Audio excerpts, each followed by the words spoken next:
Ну так вот, brothers and sisters, this is the last point of my trips. Ну, что значит, это последняя точка моего путешествия, скорее всего. И через пару-тройку, четверть, пятерку дней я отправлюсь домой в холодную Москву. Вот. А пока такая красотища. Блин, может вам рассказать с самого начала, как все это началось? Нет, я не буду рассказывать, как меня мама родила. Просто скажу, что в это путешествие я попал абсолютно случайно. У моего брата есть сосед, дядя Сережа. Это просто какой-то супермен, который подарил нам буквально все путешествия. То есть наша жизнь просто перевернулась.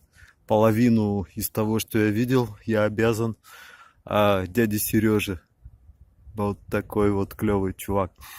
Брат сказал, что он собирается в путешествие на яхте в качестве боцмана на яхту дяди Сережи. И тут же я предложил свою скромную кандидатуру на должность кока. И после пары дней томительных ожиданий я был утвержден на эту должность. И вот мы отправились в путешествие.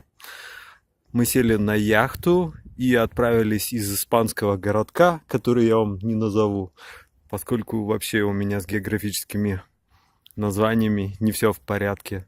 Мы проплыли 4 дня, миновали Гибралтар и через какое-то немыслимое количество различных приключений мы оказались на Канарских островах. Затем, ну тут немножечко как-то официально все получается, но, блин, как есть, так и буду рассказывать. Я же не готовился, я же не с бумажки читаю. Я вам, ребята, начитываю просто из своей головы, из своей огромной умной башки. Ну вот, мы попутешествовали по Канарам, и потом сели на самолетик прилететь сюда. Ну вот, в принципе, вкратце и вся программа. А подробности я, пожалуй, освещу вам в своей книжке.